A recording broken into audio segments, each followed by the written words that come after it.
guys are back with a Dark and Twisted video. I have not watched Dark and Twisted in a while because he's mainly posting on his Dark and Twisted TV, which is a website that you have to pay for, meaning I obviously can't react to what he posts, right? So this is a video, just basically 3 roommate horror stories, which honestly, like, roommates honestly can be like terrible. And this is a lengthy video too. It's almost half an hour long, so it's a lengthy video for sure. I'm just curious what's gonna happen with these roommates, because like I know some of them can be like serial killers. Some may just be annoying and may just, you know, steal your clothes, for example, or something like that. Like some are like more devious, some are like really dangerous. You know what I mean? Like some are just like really bad. So like you never know what they're gonna be up to, sort of thing. So I'm really excited for this one. So 3 roommates from hell, true crime horror stories, animated by Dark and Twisted. So true, I don't know if it's actually true or not, we'll see. They're crimes, which, yikes, so it's not going to be just, oh my god, you stole my clothes. It's going to be something like an actual crime. Again, it's 26 minutes, 28 seconds. Without further ado, guys, let's go.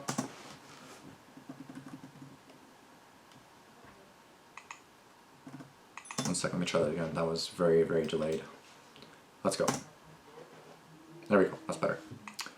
But yeah, 26 minutes, 26 and a half minutes, so this is going to be a lengthy one.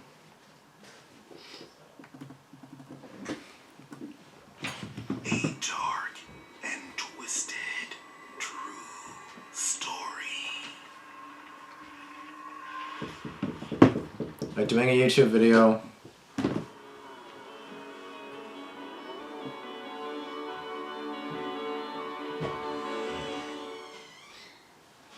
We're going all the way back to the fall and winter of 1976 for this one. I know, I'm old. Featuring Let's Read. And granted, it's an old story, I promise you, it's a good one. And in the summer of '76, my stupid self decided to move out to California. It was a well-meaning venture, I assure you, but a failed one in every conceivable aspect. I'd moved back to Arkansas less than a year after I moved out there. In a place like home, I suppose. But it also might have had something to do with a roommate I had when I was living in Sacramento. I was kind of a latecomer to the hippie movement, too young for the summer of love or the Vietnam protests, but seeing what the war did to my old man was just awful. I was young, real young when he came back, but I remember how different he was, just like a little piece of him was lost over there somehow. So, it wasn't until the mid-70s that I got a wild hair up my butt to move out to San Francisco. My old man said he'd give me $100 in bus money if I stayed in high school long enough to graduate. Damn. So, I did. And that same summer I headed out to San Fran on a Greyhound bus. Only I didn't quite make it. I stopped to see a guy I used to go to camp with in Sacramento and, well, just sort of stayed there. His parents offered me their spare room until I had enough money to carry on to Frisco, but living there made me feel like a bum. So, after squirreling away my first 2 paychecks, I decided to move into a shared apartment with 2 strangers. I meet up with the landlord at the house in question. Here's where the horror begins. We do a little walk around and he shows me where I'll be staying. The place was really nice. 3 separate bedrooms, 2 bathrooms, then all the ground floor facilities you could imagine. Okay. Kitchen, laundry room, TV room, garage. TV and the room? rent was enticingly low considering it was such a nice place. TV room. Living room? Both Family guys room? who lived there were out at work at the time, so I didn't get to meet any of them in advance. Well, this guy looks like he hates his life. I wasn't permitted to nosy around in either of their bedrooms, so I really didn't get a sense of their personalities. But boy, was that about to change fast. I bet. I can't wait to see what happens. I moved into the free room and met the 2 guys I'd be living with. One guy was named Richard, and the other guy was named Brad. Richard seemed kind of weird and untidy, but he looks would angry. mostly keep to himself. Very angry. While Brad was much more friendly and outgoing. The thing was, Brad was moving out at some point over the following 2 weeks, and he wanted to get me the skinny on Richard before he left. Basically, he asked me how badly I needed the room. I told him real bad. It was either there or be homeless for the foreseeable future. Wow. And that's when he tells me that Richard can be cool when he wants to be, but he's definitely a few cards short of a full deck. I asked him what he means by that, and he just replies, "You'll see. Just keep your eye out for other apartments." The Bee generally has some good listings. Oh God. So At he's first, already I been just warned. Figured I'd waded into some slightly bitter roommate rivalry or politics, and I wanted nothing to do with it. I wasn't about to take sides after having been there for a grand total of 5 minutes. So, I decided to play it diplomatically. But Brad was right. Richard was really weird. He was not even angry. Look weird at his in a eyes. fun, He's like, hippie way. He wasn't just waving his freak flag high, man. He was the freak flag, all on his own. First time I noticed was when I walked into the kitchen and Richard was sat at the table, is it a... reading a newspaper while holding an orange on top of his head. I asked him what he was doing, and he replied something like, absorbing vitamin C. I laughed, thinking he was just being silly, but when I turned to look at him, deadpan, the guy was deadly serious. I start explaining that's not how nutrition works, and he responds by telling me not to lecture him on what goes on in his body. Damn. How it was his body and he knew best about it. Okay. Naturally, I'm just like, okay, dude, whatever you say. Right, whatever. Being as non-confrontational as possible, but the second I saw Brad, I conceded that he was right. Richard was crazy. Just how crazy, I had no idea. You're gonna But find I was out. sure about to find out. Bro, Richard's you behavior don't got no remained curtains, my curiously dude? strange until the time that Brad moved out. No fucking curtains? It wasn't anything too scary. Just stuff that made you roll your eyes or shake Oh your my head. God. Like at one point, we're eating dinner in front of the TV, and Richard kind of sits up, stares into space for a moment, checks his own pulse, then says, "My heart just stopped beating." Brad seemed to have learned his lesson how to deal with such insane behavior He's like, because I don't he care. falsely expresses some mild concern before suggesting Richard go take a nap, which he then does. Like some hypochondriac child, he finished his dinner, then goes to take a nap to alleviate his, what? His dead heart. I had no idea. Like I said, it wasn't scary, just kind of annoying. All the scary stuff came after Brad moved out. Oh God. In fact, I think Brad was the only thing keeping a lid on Richard's behavior. Yikes. Because the same day Brad leaves is the same day Richard took a turn for the worse. Oh no. So, like I've mentioned, I was working part-time in Sacramento, working 5-hour shifts, 4 days a week over at a nearby grocery store. One day I get back from my shift and Richard is standing over the bathroom sink, looking into a piece of broken mirror he'd propped up against the counter, and he's shaving all his hair off with a straight razor. "New I'm haircut, so buddy?" pissed. I remember asking him. Why is he so angry? "No, it's my skull. I think it's fractured." "Well, better get down to the hospital, Dickie boy. I hear those can be quite serious." Right? I'd pretty much adopted Brad's approach wholesale by that point. Kindly acknowledge and then disengage. But Richard responds by telling me that not only is his skull fractured, but that he can feel the plates moving around under his skin. Now, I'm no doctor, but I was 99% sure that that was impossible. And when I took a look at his request, there was no bruising, no blood, nothing. He's just having another one of his hypochondriac health scares. Yeah, I'm One time, hypochondriac having too. dinner, and Richard dropped me a compliment on my sausage gravy. They're so angry though. It was like a double compliment, since it was my mom's secret recipe too. Turns Why out so Brad angry, was bro? right. Richard could be nice when he wanted to be, but then he somehow managed to ruin the moment by saying something like, "Yeah, you're a real good cook, much better than my mom. She used to try and poison me." Again, like the thing with the orange, I thought he was cracking a joke, so I laughed. But just like the thing with the orange, he simply stares at me, totally Fuck. straight-faced, and I realized that it wasn't a joke. I'd be so uneasy. I'd be Only like, this time he's actually kind of offended that I didn't take him seriously, yikes. and that's the first time I saw Richard's mean side come out. He just stared at me, holding his knife and fork so hard his fists were shaking, and for a moment, I was actually scared he was just going to lunge at me from across the table.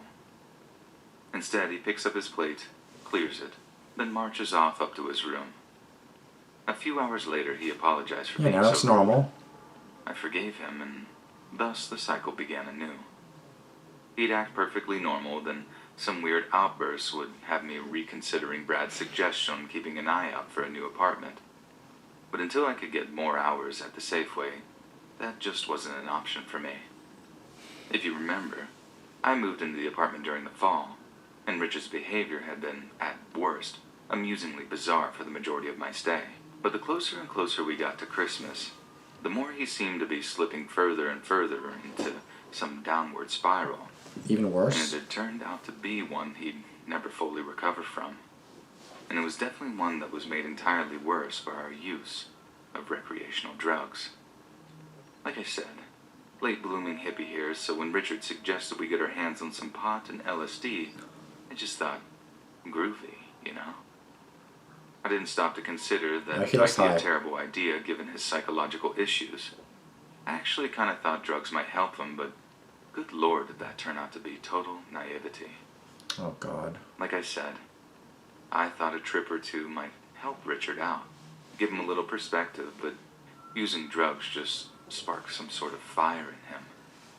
He didn't just use them recreationally like me and my buddies had back in Little Rock. He used them habitually. What's that mean? He tripped every night for a week, until I literally had to hide the little eyedropper of acid I bought for us. And when he finally came out of it, he was all kinds of messed up. The day after he sobered up, I heard him coming down for breakfast, and when he walks into the kitchen area, and I look up, I see he's as naked as the day he was born. And so angry again. Obviously, I'm like, screaming, Richard, put on some clothes for Christ's sake. He just responds with, why? Grabs some cereal, pours himself a bowl, then just sits down to eat. I was just getting progressively, insanely more uncomfortable, and I couldn't bring myself to eat in front of a naked man like that, so I just got up and walked out. Huge mistake. Because I didn't properly address the whole nudity thing, he took that as him having a free pass. So, with an infuriatingly ever-increasing frequency, I'd have my roommate stumbling around the house, totally nude, while taking pulls on a bottle of Jack Daniels. Now, most people I've told this story to, they have said that they'd have been gone the moment the nudity thing started. But what can I say? It was the 70s. I was something of a freak myself. And if I couldn't handle one little weirdo in Sacramento, how was I going to stomach rubbing shoulders with hardcore Frisco hippies once I made it out there? Nope. Instead, the final straw was coming home, to find him making cocktails. So like I said, I walk into the house one day and I hear the blender in the kitchen whirring. I wait for the break in the whirring to call out to him as I walk into the TV room. He had to walk that way to get to the kitchen, asking him what he's making. He just replies, cocktails, in this dull, flat tone that let me know that he was wasted. But when I enter the kitchen, I get this strong odor of whiskey, along with something else. Following whatever he'd been doing, Richard had evidently made this very out-of-character attempt to clean up after himself. But he hadn't been completely thorough, as on the plain white countertop, I could still make out what looked like streaks of some thick red liquid. I walk over, run my finger over a patch Some of it, blood? rubbing it together between my fingers before feeling that it has a distinctly sticky texture to it. Richard, I said, is this blood? No, he replied. So angry still. Suddenly I get this sudden urge to lift up the lid of the trash can, but at the same time, I'm also filled with dread. Whatever, or whoever that blood belonged to, there'd surely be remnants of it in the trash. In fact, upon seeing a small, bloody fingerprint on the trash can's lid, I'm sure that's where I'd find the remains. Then, of course, I opened the trash to see a bloody paper bag with what was clearly a stripy raccoon tail sticking out of it. During the mother of all arguments that followed, when I asked him what in God's name he was doing, he tried to palm me off with an excuse I've never, ever forgotten. He briefly stops the blender from whirring and says, "It's going to stop my heart from shrinking." Then carries on What? grinding up this reddy brown mess of soda, It's gonna ice, stop my heart from what I shrinking. could only assume was raccoon meat. This crazy monster thought he had some rare medical condition where his heart was basically wasting away, and the cure was to blend the organ meats of trapped animals with Jack Daniels and Coca-Cola. Yeah, that's totally gonna work. Like I said, that was the final straw. Out of this bitch moving company. Me too. Me too. That was a long story. That was 14 minutes long. Damn. Southern Cannibal, Story 2. Yeah, I would have been out like the first second that happened. I don't fuck with that. So, I need to feel for some safe in my house. context, I'm a guy, and this happened when I was 18. Okay. I was planning on moving out of state for college, and I didn't want to pay the ridiculously high price for student housing. So me and my mom turned to Craigslist for better options. Craigslist, We oh found a lot god. of places near the school and for a reasonable price, but one we found would live in infamy for me.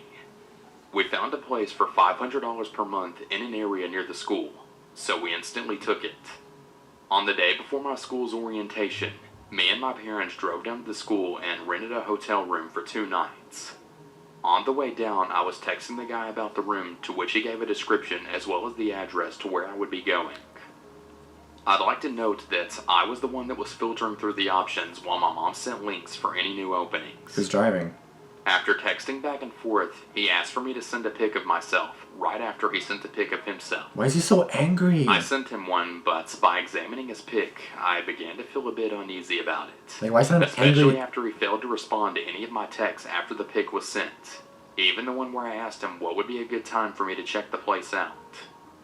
Later that night, I talked to my dad about it, and we decided to go to the address while my mom was asleep in the hotel. That's the address? It was then that my suspicions proved to be true, as we were greeted with a trashy-looking trailer home with a white pickup truck parked next to it. Thankfully, it was like 2 in the morning, so he couldn't have seen us. The very next day after orientation, me and my dad explained our findings to Mom, where we decided that my enrollment at the school would be pushed back to the fall semester until I could find a proper place to stay. Yeah, because you don't want to stay there. So, from what I could guess, the guy must have thought I was an 18-year-old female looking for a place to move, and that I would be checking out the place by myself. So, when it was revealed that I was actually a fully grown man, he must have realized his plans to prey on a teenage girl weren't coming into fruition. I see. That makes more sense. Kind of fucked up, but it still makes sense. That was a very short story, wow. So this last one's going to be 10 minutes long, my guys. Narrated by Dark and Twisted. Ayy. Ah, yes. The college life. Many graduates look forward to it. Ignore that. And I was one of them. Me. But this Me this year. horrifying incident that I'm about to tell you made me question my decision. Sandra was my best friend, and we had just graduated and headed off to college. Awesome. At first, we were going to live in a dorm, but after judging the pros and cons, we decided to rent a small 3-bedroom, 2-bath apartment that was nearby the university. Okay. I know what you're thinking. That's fine. Why rent out a 3-bedroom apartment when there's only 2 of you? I didn't think about that, but yeah, true. That's because it was the only apartment that they had left at the time. The perfect place for college students to become roommates, or so we thought at the time.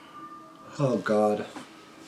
There were a few The cafe? down the street. It's called The which was Cafe. perfect, since we were going to need jobs in order to pay for rent, food, etc. Yeah, go work at The Cafe. Had passed, and we had no Cinema, you mean luck The at Cinema? getting a job, and it was 1 week before rent was due. Luckily, we met Izzy, a girl that we had met at the local movie theater. She worked at the ticket booth, and we had talked with her frequently when we would go out to see movies. Further along in our conversations, we found out that she had just moved there as well, and Oh, wow. would be attending the same college, but she said that she hated living in the dorm and didn't get along with her roommate at the time. So we offered for her to move into the third bedroom of our apartment. It makes sense. With her paychecks combined with ours, we'd have the money that we needed for rent. She also told us that she would gladly pay the entire year in advance, which surprised us. But That's of all course, sus. we gladly accepted. That's all sus We though. wondered, how did a young college girl who worked at a movie theater would be able to afford to pay thousands of dollars in advance? Yeah, This had sus. Sandra and I baffled and curious, but we paid it no mind, agreed, and scheduled for her to move in the next There's your day. mistake. That's sus. Like, no one's gonna do that up front. Volunteering it. Next night, after moving her in, we all ordered food, watched movies, and talked about random shit.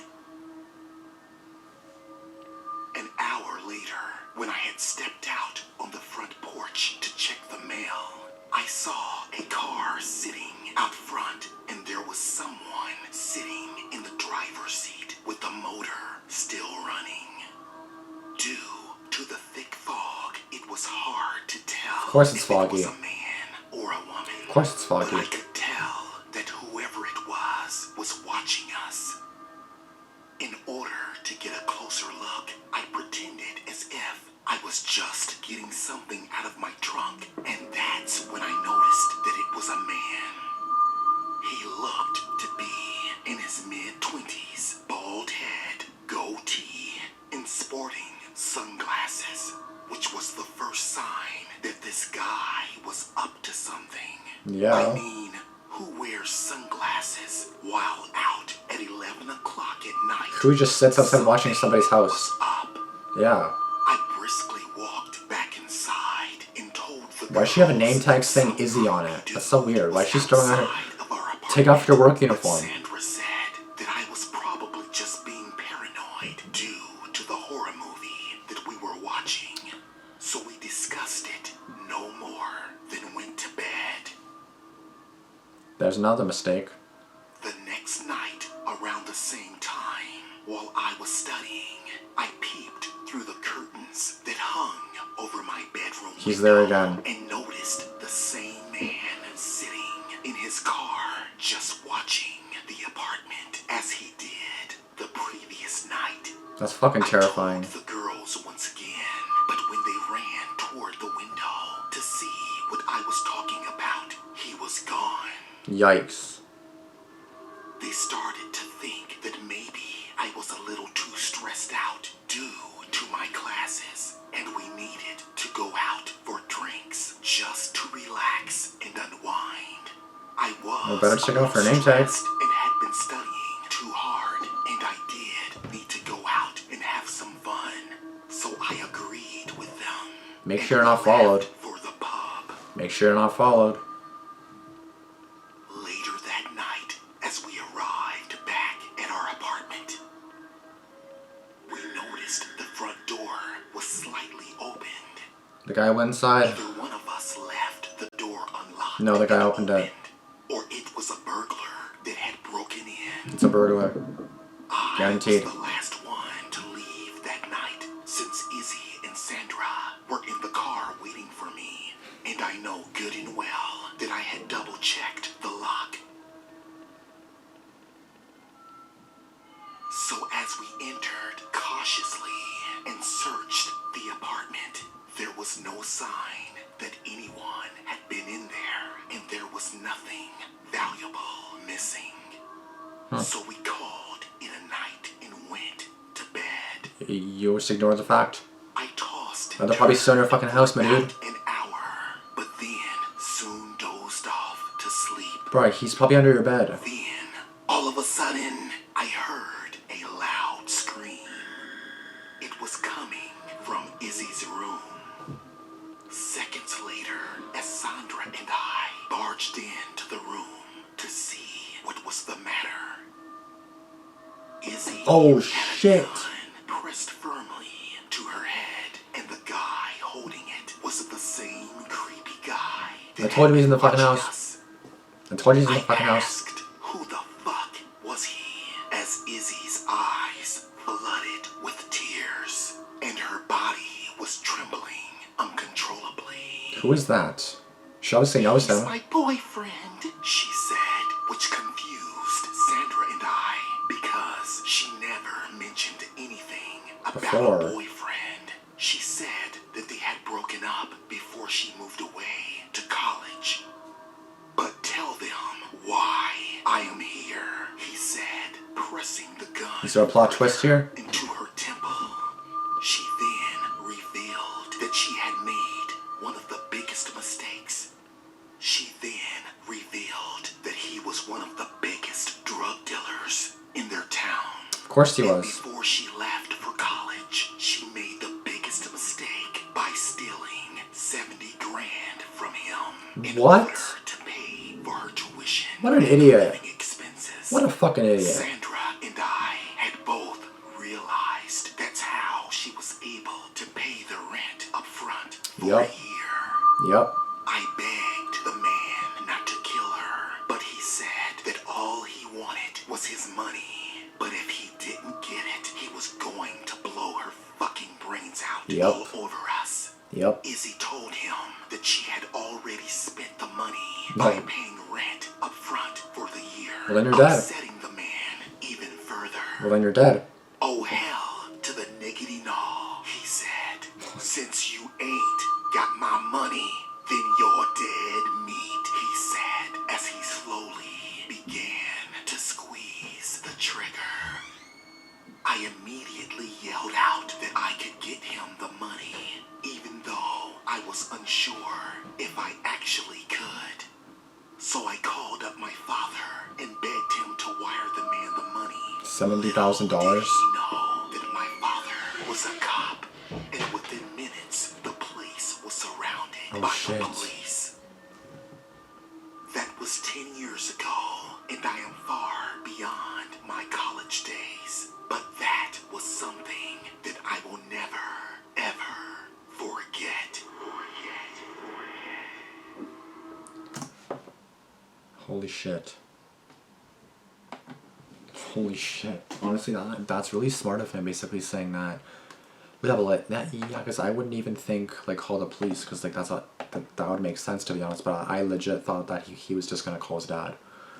So I guess that's kind of stupid on my end.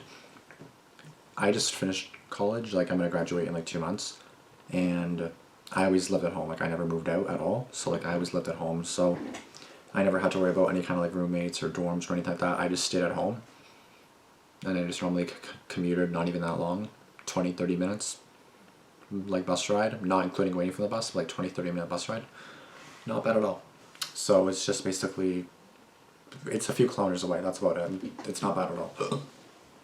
So luckily I didn't have to worry about roommates or anything like that, and good thing for that, because again, you see what people have to go through.